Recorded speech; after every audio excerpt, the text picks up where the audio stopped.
Kaya po ako nandito dahil sa may mga threat ako na galing sa kanya na nandito nga yung katibayan, hindi ko binura.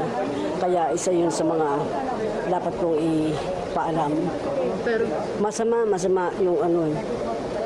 Kung makikita nyo, pwede nyo tingnan po.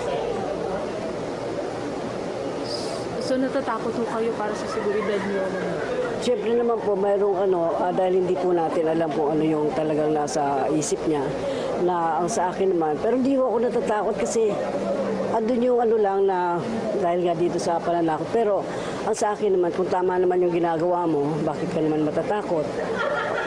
Nasa sa kanila, kung kahit nasaan ka, kung talagang kukunin ka ng nasa taas, mangyayari talaga. Ang sa akin, para naman ipagtanggol yung sarili ko na pinaghirapan ko kasi ito eh. Mula ito nung halos nag-umpisa pa lang ako, naipon ng mama ko. Tapos nabili niya ito para sa akin niya.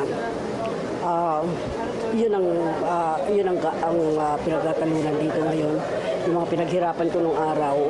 Pero kung sakali Nora na kausapin ka niya at magpakumbaba, Depende na po yun sa lawyer. Pinapaubaya ko na po sa abogado ko po yan, kay Attorney Dino. alam niyo itong kaso na to? Dismiss.